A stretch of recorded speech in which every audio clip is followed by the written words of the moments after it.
이제 우리 하나님 말씀은 여호수아 1장 1절 2절 두 구절인데요, 구약 318페이지에 있습니다. 오늘도 다 자리에서 일어나셔서 여호수아서 1장 1절 2절 두 구절이니까 한 목소리로 합심해서 같이 읽도록 하겠습니다. 1절부터 같이 읽겠습니다. 여호와의 종 모세가 죽은 후에 여호와께서 모세의 수종자 눈의 아들 여호수아에게 말씀하여 이르시되, 내 종 모세가 죽었으니 이제 너는 이 모든 백성과 더불어 일어나 이 요단을 건너 내가 그들 곧 이스라엘 자손에게 주는 그 땅으로 가라. 아멘.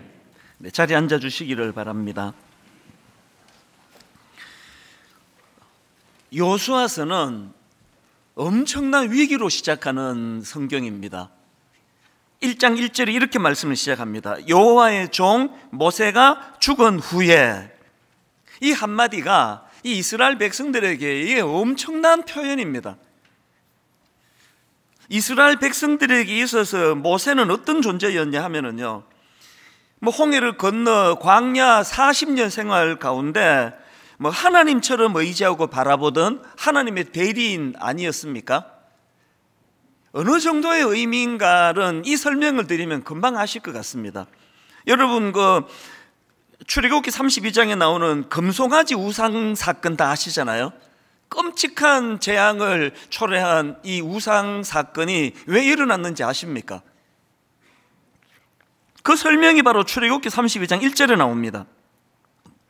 백성이 모세가 산에서 내려옴이 더딤을 보고 모여 백성이 아론에게 이르러 말하되, 일어나라, 우리를 위하여 우리를 인도할 신을 만들라. 이 모세 곧 우리를 애굽 땅에서 인도하여 낸 사람은 어찌 되었는지 알지 못함이니라. 왜 그들이 금송아지 우상을 만들었는지 아시겠죠? 모세가 안 오는 겁니다. 그게 얼마나 이 백성들을 불안하게 하고 두렵게 만들었던지, 그래서 만들어낸 게 그게 금송아지 우상이거든요. 그러니까 이 모세의 존재가 어느 정도 되는지 짐작할 수 있지 않습니까? 그런데 바로 그 모세가 죽었다는 거예요. 지금 요단강도 건너야 되고 이제 정복 전쟁 할 일이 엄청 많은데, 지금 이 지도자 모세의 리더십이 절실히 필요한 그 상황인데 모세가 죽어버린 거예요.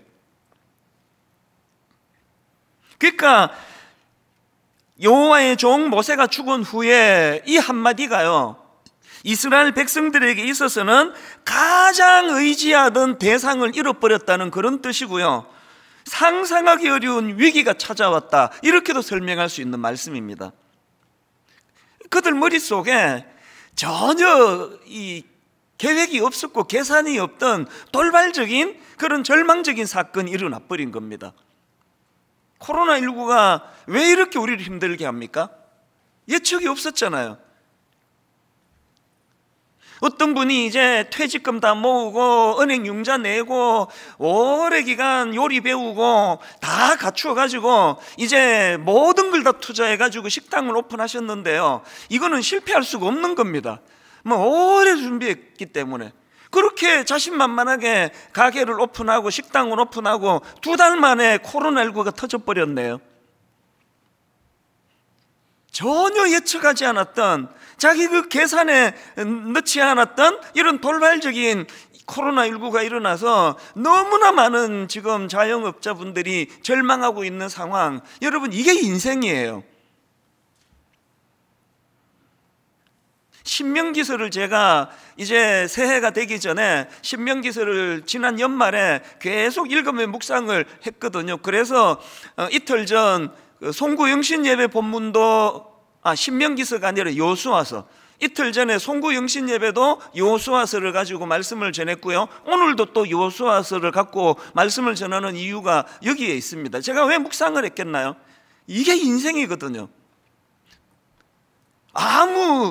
아무도 계산하지 못했고 아무도 예측하지 못했던 너무나 당황스럽고 난감한 여호와의 종 모세가 죽은 후에 이렇게 시작되는 게 여호수아서고, 이렇게 우리를 힘들게 하는 게 이게 인생이거든요. 근데 제가 새해 첫 주 첫 예배를 왜 바로 이 비극적인 여호와의 종 모세가 죽은 후에 이렇게 시작하는 말씀을 본문으로 잡았을까요? 왜 그러냐 하니까요, 이거 피할 수 없는 당황스러운 인생길에서 맞닥뜨리는 너무나 비극적인 현실인데, 제가 오늘 본문을 통해 강조하고 싶은 포인트는 하나 있습니다. 이렇게 모든 인생이 피할 수 없는 이런 너무나 당황스러운, 너무나 급작스러운 위기를 만날 수밖에 없는데, 그런데 호랑이에게 잡혀가도 정신만 차리면 된다고 하는 그 말이 영적으로도 마찬가지예요. 피할 길이 있다는 겁니다. 그 위기가 우리를 망하지 못하도록 피할 수 있는 대안이 있다는 겁니다. 그게 1절에 있습니다. 자, 본문 다시 한번 보십시오. 1절. 여호와의 종 모세가 죽은 후에 여호와께서 모세의 수종자 눈의 아들 여호수아에게 말씀하여 이르시되, 제가 말씀드리고 싶은 대안은 이거예요. 말씀하여 이르시되, 여러분, 아무리 절망적인 상황이 찾아온다 하더라도요, 아무리 내가 너무나 의지하던 그 대상이 갑자기 죽어버리는 이런 낙심된 일이 찾아온다 할지라도, 그 상황에서도 말씀이 들려지기만 한다면, 하나님의 말씀이 들려지기만 한다면 절대로 그것은 우리를 절망으로 이끌지 못합니다. 그걸 위기라 말하지 못합니다. 조금 더 부연 설명을 제가 드리겠는데요, 여러분, 우리가 잘 아는 예수님께서 주신 그 모래 위에 지은 집, 반석 위에 지은 집 비유 이야기 다 아시죠? 두 종류의 사람이 있는 거예요. 너무너무 미련한, 그래서 집을 모래 위에다가 지은 사람이 있고요, 아주 현명해서 집을 반석 위에 지은 사람이 있는데, 평상시에는 이 차이를 몰랐는데요, 갑자기 태풍이 불고 막 바람이 불어 흔들어대고 이러니까 그만 모래 위에 지은 집은 다 부셔져 버렸다. 그래서 이런 인생은 미련한 인생이다.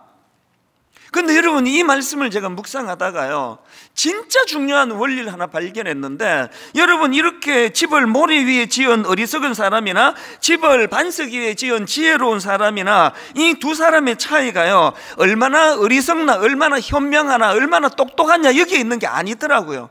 이 둘을 가르는 차이점을 한번 보십시오. 먼저 지혜로운 사람, 마태복음 10장 24절입니다. 그러므로 누구든지 나의 이 말을 듣고 행하는 자는 그 집을 반석 위에 지은 지혜로운 사람 같으리니. 또 어리석은 사람 26절입니다. 나의 이 말을 듣고 행하지 아니하는 자는 그 집을 모래 위에 지은 어리석은 사람 같으리니. 이 두 차이를 아시겠죠? 자기가 유능하고 자기가 똑똑해서 자기가 판단하느냐 못하느냐 있는 게 아니에요. 말씀이 들리느냐는 거예요. 가이드가 있느냐는 거예요. 그렇게 들려진 말씀을 내 가이드로 인정하고 그 말씀 앞에 우리가 영향을 받고 사느냐, 그러면 그 인생은요, 바람이 불고 갑자기 모세가 죽는 일이 찾아오고 너무나 의지하던 것들을 한 번에 잃어버리는 이런 절망적인 일이 일어난다 할지라도 여전히 말씀이 들려지고 그 말씀에 반응하기 때문에 그게 반석 위에 지은 집처럼 흔들리지 않는다는 거거든요. 예수 믿으시는 사랑하는 우리 성도님, 여러분의 인생은 반석 위에 지은 집과 같아서 어지간히 누가 흔들어대도 요동하지 않는, 성경이 말하는, 주님이 말씀하시는 지혜로운 인생이십니까? 뭐 누가 조금만 건들면은 막 휘청휘청 거리면서 그렇게 혼란에 빠지는 인생이십니까? 그거는요, 그 사람이 지혜로운 거 아니에요. 그 사람이 어리석은 거 아닙니다. 가이드가 있는 거예요. 인도해 주시고 말씀해 주시고 그 말씀에 귀를 기울여 경청하고 그렇게 헤쳐나가기 때문에 모두가 다 한 번도 안 가본 길을 가는 게 인생길이지만 이런 차이가 일어나는 겁니다. 그래서 여러분, C.S. 루이스의 유명한 말 다 아시죠? 고난은 우리를 향한 하나님의 확성기다. 이 C.S. 루이스의 말이 얼마나 지혜로운 말입니까? 어떤 사람은요, 고난은 고난이지 무슨 고난이 뭐 변장하고 찾아온 축복이냐고. 어떤 분들은 고난은 변장하고 찾아온 하나님의 축복이 확신하는 사람이 있습니다. 그 어떤 분 중에 하나가 저예요. 어떤 사람, 어떤 분도 아니고 어떤 놈도 아니고 어떤 사람, 그게 저예요. 저는 확신합니다. 고난은 내 인생에 변장하고 찾아온 하나님의 축복이셨습니다. 너무너무 좋은 뭘 하든지 저를 지지하고 응원해 주시는 너무나 고마운 성도님들도 내 인생에 잊혀지지 않을 만큼 은인들이시지만요, 집요하게 저를 괴롭히고 모함하고 가짜 뉴스 만들어 퍼뜨리고 그래서 저를 너무너무 힘들게 했던 그 모든 분들이요, 저를 이만큼 성장하게 만드는 저의 은인들이세요. 그래서 저는 마음으로 항상 되뇌입니다. 나 죽이지 못하는 고난은 다 나를 성장시킨다. 꺾이지만 않으면 되거든요. 휘청휘청 거릴 때마다 새벽에 일어나서 말씀으로 인도함을 받으면, 여러분, 날 죽이지 못하는 고난은요, 날 죽이지 못하는 사람은 모두가 다 날 성장시키는 도구가 되고 재료가 된다는 거 믿으시기를 바랍니다. 그래서 여러분, 모세가 죽은 후에는 이스라엘 백성들에게 절망적인 이게 그 고통이고 말도 안 되는 위기지만, 그 상황에 하나님이 여호수아를 통하여 말씀을 주셨기 때문에 여호수아서는요, 고난으로 시작해 모세가 죽은 것으로 첫 일성이 지도자 모세가 죽는 것으로 시작했지만 다 아시잖아요. 여호수아서는 위대하신 하나님의 승리를 기록한 책인 줄 믿으시기를 바랍니다. 이런 의미에서 저는 저와 여러분 모두가 다 위기가 찾아오고 바람이 불고 창수가 나고 우리 인생을 뿌리를 흔들어대는 이런 일이 있을 때 다른 어떤 것보다도 말씀을 사모하게 되시기를 바랍니다. 이때는 진짜 말씀이 필요할 때다. 왜 그래야만 되느냐? 저는 오늘 본문을 중심으로 해서 이 위기의 때에 말씀을 들어야 되는 이유를 몇 가지로 정리를 해보았는데요. 자, 첫째, 왜 위기의 때에 말씀을 들어야 합니까? 위기의 때에 말씀이요, 우리 삶의 목표와 사명에 대한 자각을 가져다 준다는 것입니다. 삶의 목표와 사명에 대한 자각. 여러분, 여호수아 1장 2절 다시 보십시오. 내 종 모세가 죽었으니, 이게 위기죠. 그 다음 보세요. 이제 너는 이 모든 백성과 더불어 일어나 이 요단을 건너 내가 그들 곧 이스라엘 자손에게 주는 그 땅으로 가라. 다시 강조합니다. 나를 죽이지 못하는 시련은요, 나를 강하게 만들 뿐이에요. 내 종 모세가 죽었으니라는 이 절망적인 이 사건 속에 여전히 하나님의 말씀이 살아있다고 한다면, 그 말씀으로 말미암아 이 시련이 어떻게 해요? 오히려 주님의 이 말씀이요, 내가 그들 곧 이스라엘 자손에게 주는 그 땅으로 가라, 잊고 있던 사명을, 놓치고 있던 꿈과 비전을 일깨워 주시는 겁니다. 인간이 도중하차 얼마나 많이 합니까? 아브라함 우리 첫 시간에 같이 나누지 않았습니까? 목적지를 향해 가다가 도중에 그냥 새버리는 거예요. 그럴 때 내 종 모세가 죽었으니라는 너무너무 의지하던 그 대상이 사라지는 것으로 두려워하는 그 일로 말미암아 자기를 자각하게 되는 거예요. 내가 이러고 있으면 안 되는 걸 내가 이제 알았네. 정신 차리면서 다시 가게 되는 겁니다. 여러분, 많은 분들이 얘기하세요. 또 29 목사님들 중에 꽤 많이 그런 얘기를 해요. 분당 우리가 너무 부럽다고, 순탄하게 아무 일도 없는 것 같이 그렇게 은혜로 갔다고. 그 말씀은요, 반은 맞고 반은 틀리는 거예요. 아무 일도 없었던 것 같죠, 성도님들? 하루하루가 다 사건 사고예요. 저는 지금도요, 후유증이 좀 있습니다. 저녁에 집으로 전화가 오면요, 그냥 가슴이 덜컥 내려앉아요. 왠지 아시죠? 조금 어려운 거는 교구 목사님하고 전화해서 다 해결해요. 단임 목사 찾는 사건은요, 이게 이래도 안 풀리고 저래도 안 풀리니까 저 찾는 거거든요. 이게 간이 덜컹덜컹 내려앉아요. 우리 교회가 아무런 일도 없이 그냥 순풍에 돛단 듯 그렇게 온 교회가 아니에요. 말로 다 할 수 없는 이런저런 참 놀랄 일 많았고 시련 많았는데요, 왜 아무 일 없는 것처럼 보이나? 너무나 많은 우리 교회의 평신도 지도자들, 너무나 많은 우리 순장님들, 너무나 많은 교회의 지도자들, 우리 너무나 귀한 당회 장로님들, 사역 장로님들, 무임 장로님들, 이런 어려운 일이 찾아올 때 다락방 안에 하루가 멀다 하고 순원들의 눈물 나는 기도 제목을 받을 때마다, 그때마다 말씀을 사모하고 말씀을 가지고 위로하고 말씀을 가지고 그 문제를 풀어나가려고 애쓰는 너무나 많은 우리 지도자들, 성도님들이 많이 계시기 때문에 일이 아닌 것처럼 그렇게 지나가는 거거든요. 그것이 오히려 꿈이 되는 거거든요. 여러분, 1만 성도 파송 운동을 선언하고 이번 송구 영신 예배도 고백을 했지만, 지난 12월 31일 새벽에 저는 가슴이 터지는 줄 알았습니다. 많은 분들이 걱정했거든요. 이제 본격적으로 1만 성도 파송 운동 선언되고 나면 교회가 시끄러워질 거다, 이찬수 목사 어려워질 거다. 한때는요, 제가 쫓겨났다는 소문도 났습니다. 이찬수 목사 쫓겨났다고. 그런데 여러분, 지난 12월 31일 가슴이 터질 것 같은 감격이 왔던 거는, 이 어려운 일들을 하나님이 허락해 주셨는데 단 한 건의 불미스러운 혼란이 일어나지 않고, 이게 어떻게 가능하냐고. 어떻게 가능하다고요? 말씀이 살아있으면 되는 거예요. 말씀이 살아있으면 오해했다고도 풀리고, 말씀이 살아있으면 오해해서 화가 났다고도 풀리고, 지난 여름에 이찬수 목사 쫓아내야 된다고 그런 분들도 있기는 했잖아요. 그때 해넘기기까지 안 쫓겨났잖아요.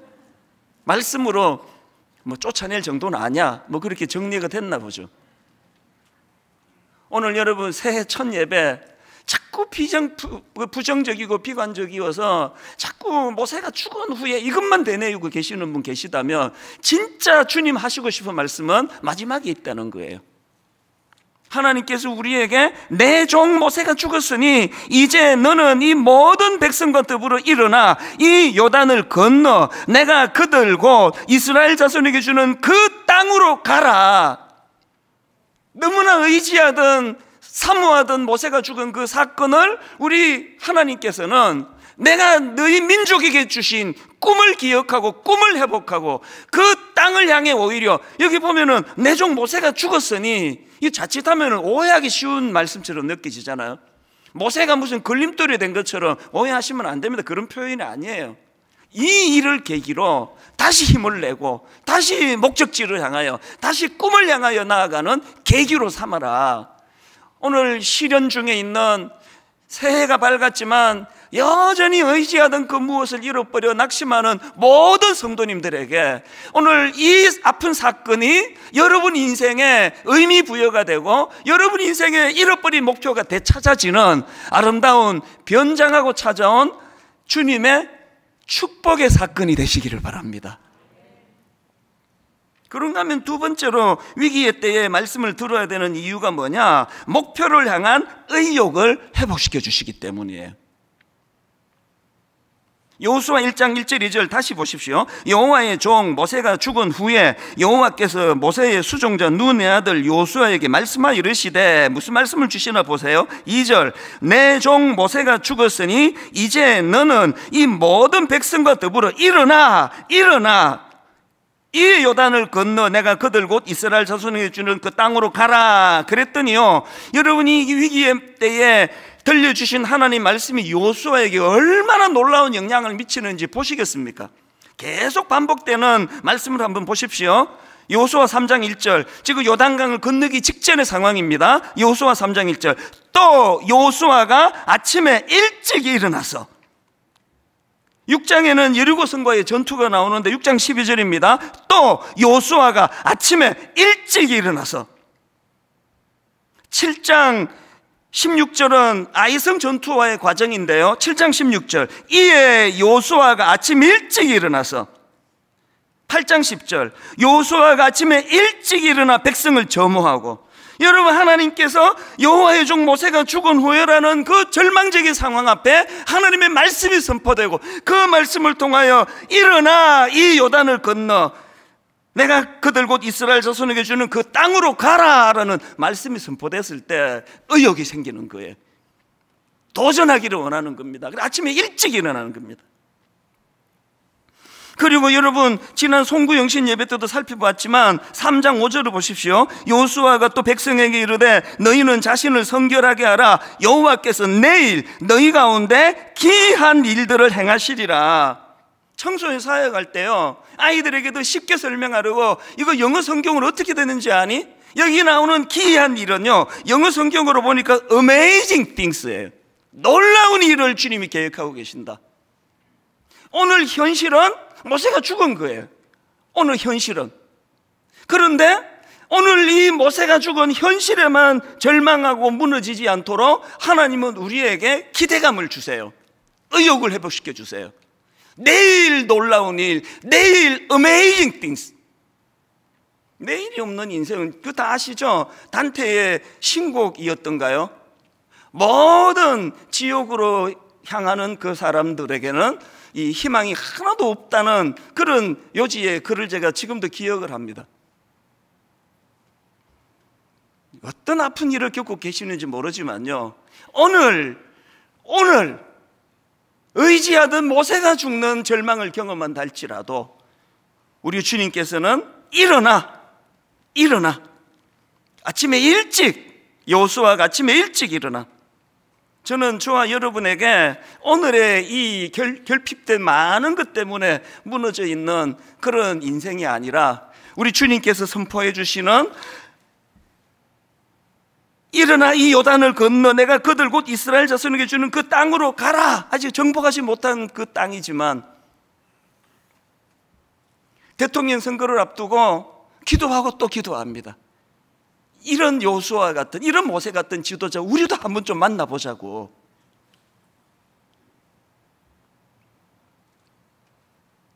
불가능합니까?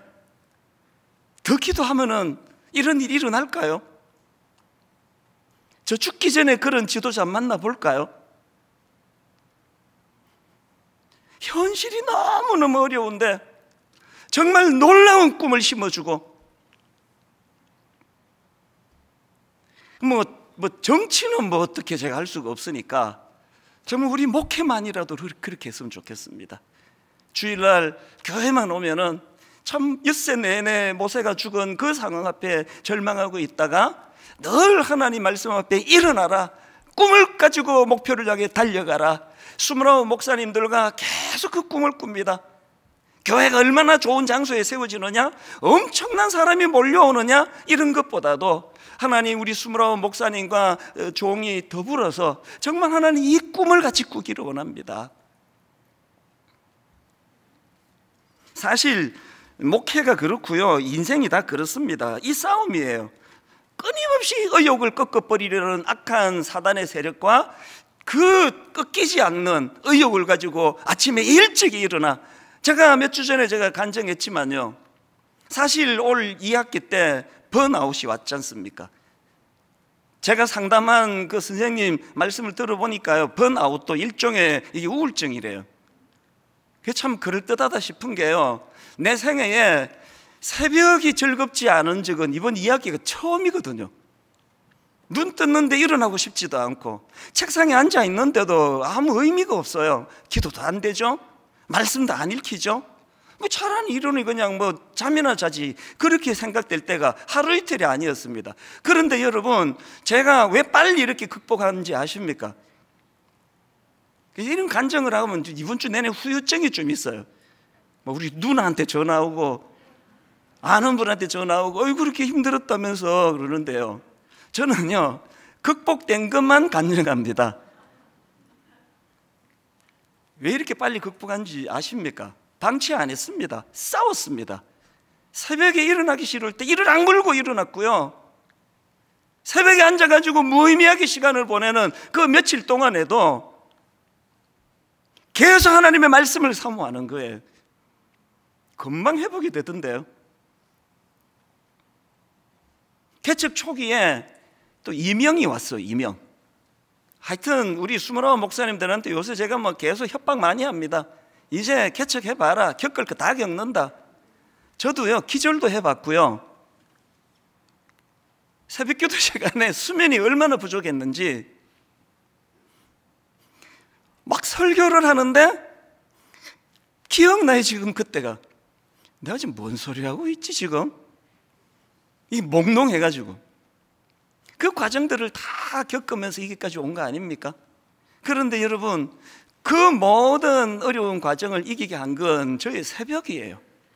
이 새벽에 주님의 말씀에 귀를 기울이고 말씀을 사모하고 말씀이 치유하고 말씀이 회복시켜주고 하니까 이명 그거 평생 간다고 또 그러던데요. 금방 나왔습니다. 는 아니고 조금 시간이 걸리긴 했어요. 유럽 코스타에 강사로 갔는데 그 쟁쟁한 강사님들 다 오셔가지고 이제 식당에 아침을 먹는데요.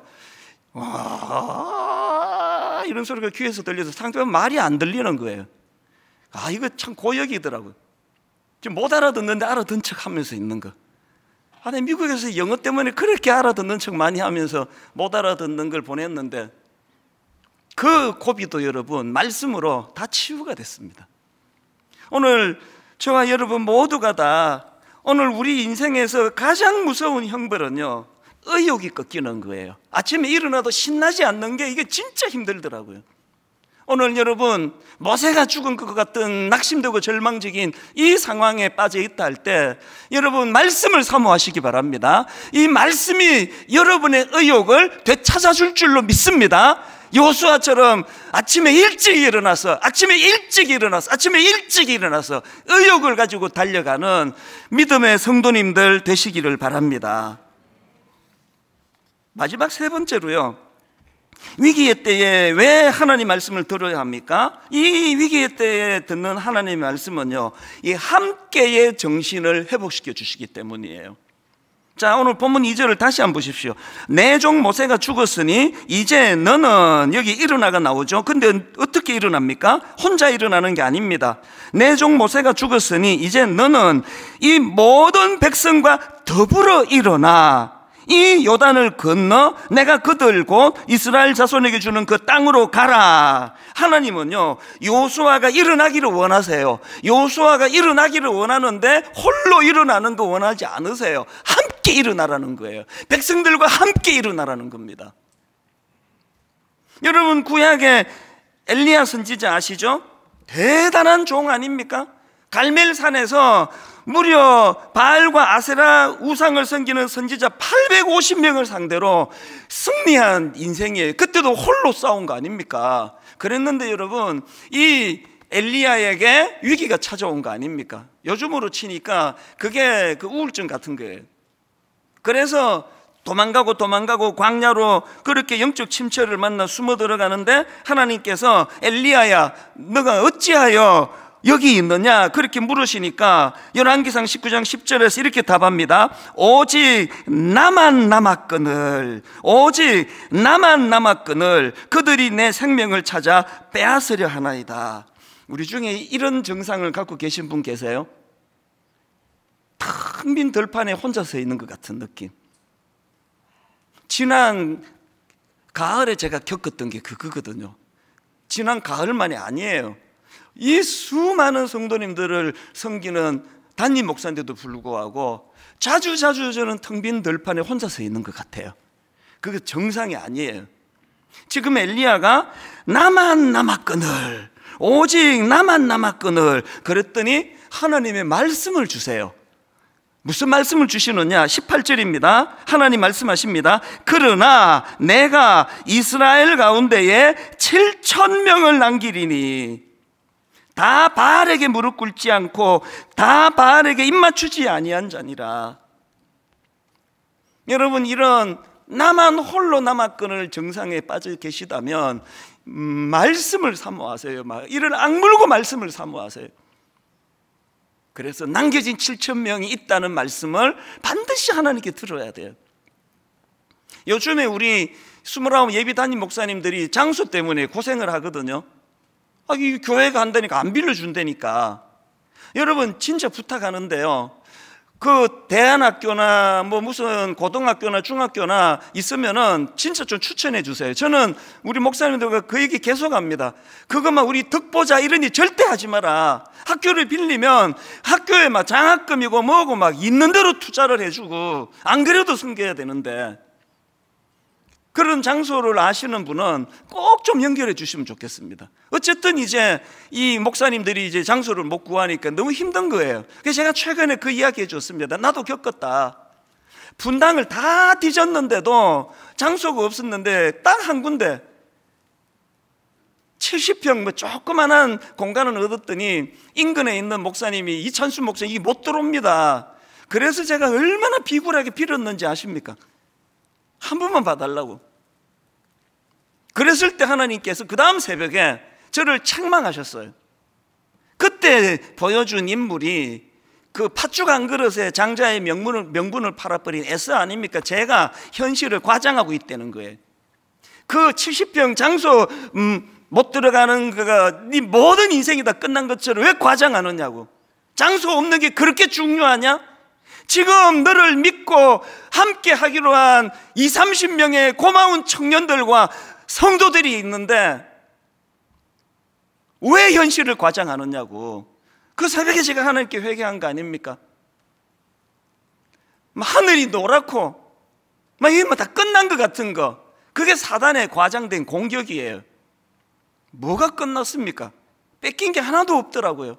저를 믿어주시는 그 고마운, 아니 그 당시에 주옥 같은 옥하는 목사님을 내려놓고 사랑의 교회를 떠나 이 어설픈 저를 믿고 찾아와 주신 분이 20-30명이나 되는데, 그래서 제가 하나님 앞에 아버지 예배당 장소가 없으면 우리 집에서라도 드리겠습니다. 그리고는 그 목사님한테 어제의 비굴함을 넘고 너무나 당당하게 목사님 깨끗하게 포기하고 양보하겠습니다. 1,몇백만 원 손해봤잖아요. 계약금, 그리고 땅도 못 밟아봤는데 꼬박꼬박 월 그 관리비 다 내면서. 그러나 저는 그 사건이 분당 우리 교회를 세워가는 내내 1,몇백만 원과는 비교가 안 되는 어마어마한 그런 은혜의 기간이었다고 저는 믿습니다. 뭐가 힘드세요? 나와 함께하는 동력자가 아무도 없는 것 같습니까? 그거 옳지 않습니다. 남겨진 7,000명이 있습니다. 이제 29교회로 흩어지는 게 그렇게 슬프세요? 인간적으로 이해는 돼요. 그러나 슬퍼하지 마세요. 우리가 흩어지는 게 결별이 아니에요. 디아스포라예요. 그 지역에서 그리스도의 향기를 드러내는 너무나 아름다운 7,000명으로 계속 세워져 나갈 줄로 믿으시기를 바랍니다. 언제 이것이 확신이 되느냐? 말씀이 임할 때예요. 말씀이. 이 일은 결단코 우리 인생의 손해가 아니다.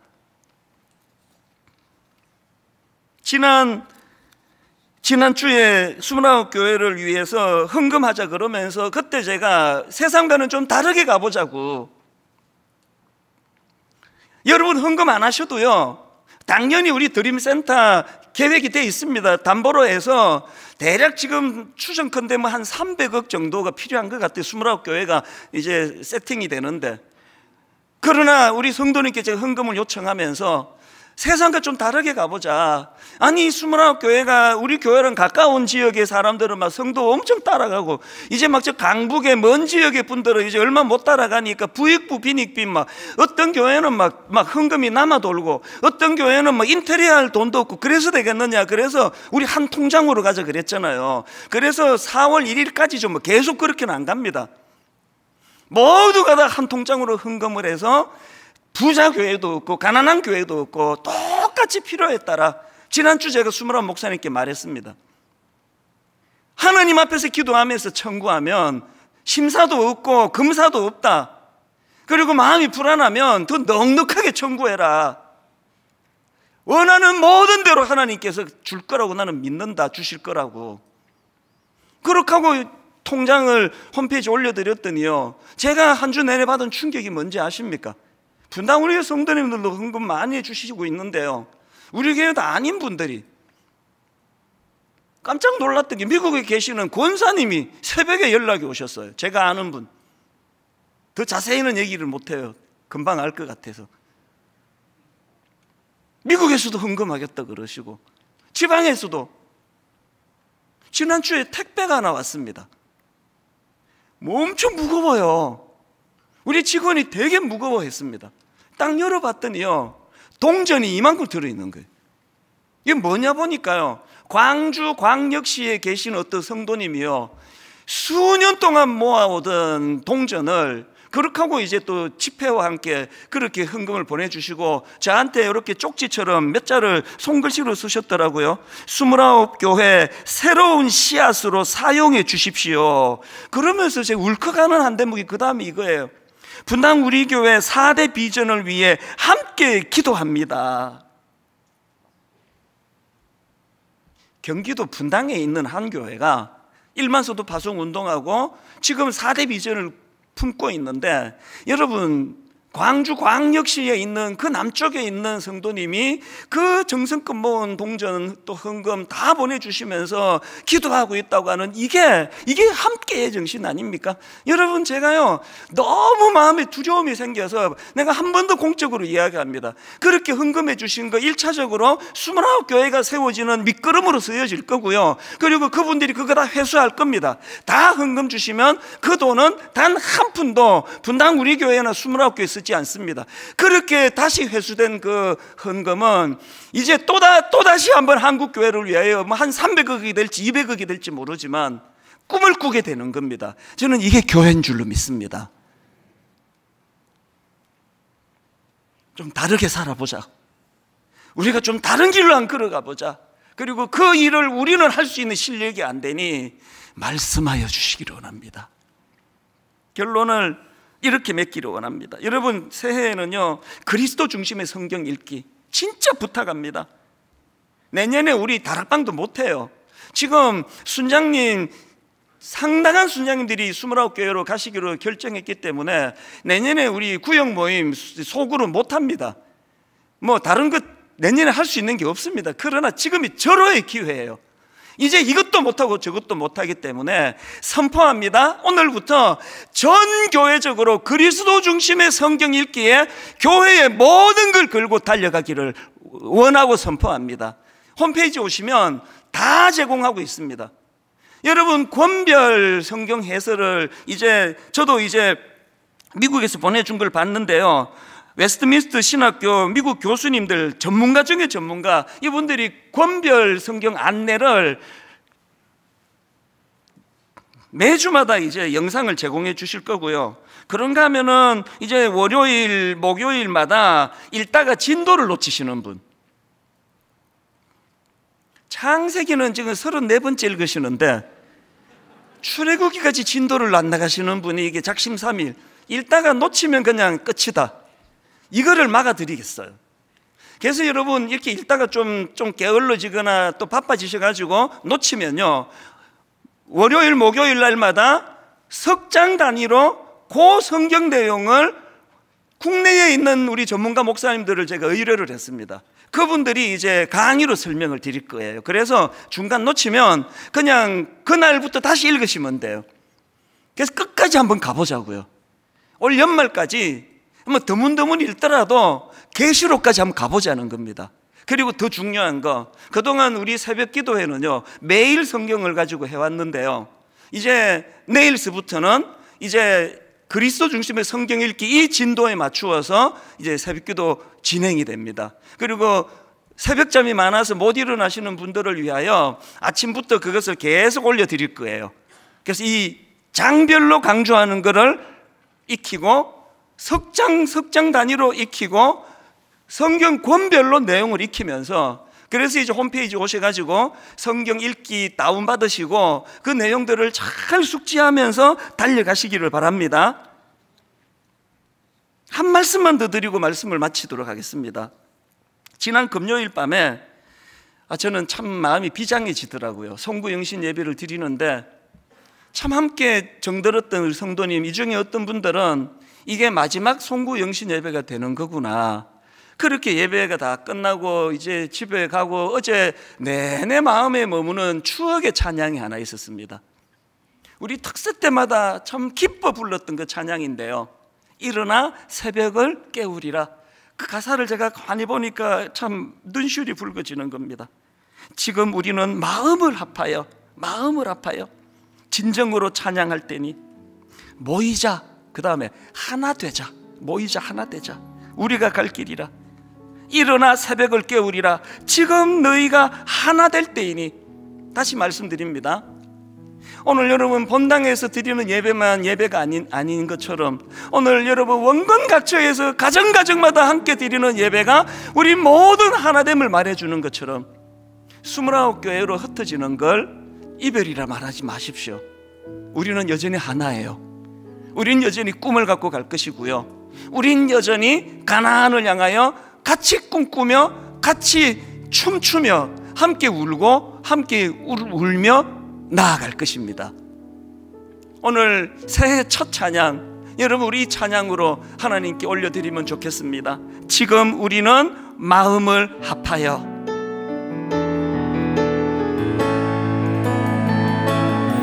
지금 우리는 마음을 합하여 진정으로 찬양할 때니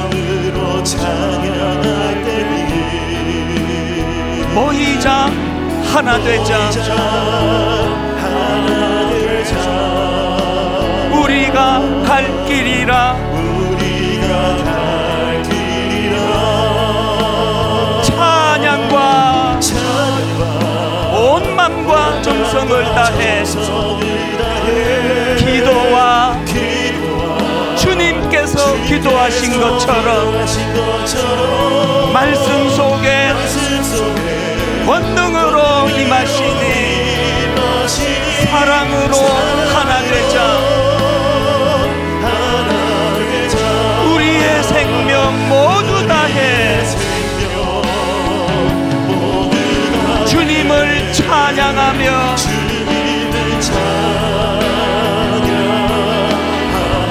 온 세상에 주의 사랑 전하리라. 여러분 하나 되어 주님을 찬양합니다. 일어나 새벽을 깨우리라.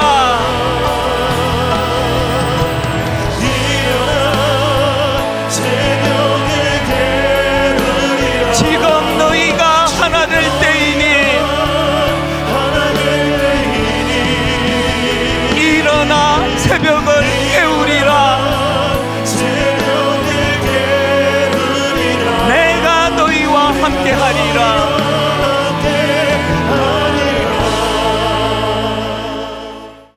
우리 주 예수 그리스도의 은혜와 하나님 아버지의 다함없는 사랑과 성령님의 감동, 감화, 위로교통 충만하심의 역사가 다시 한번 말씀 앞에 힘을 얻어 달려가기로 다짐하며 예배하는 모든 주의 자녀들 머리 위에 지금부터 영원토록 함께 하시기를 간절히 축원하옵나이다. 아멘.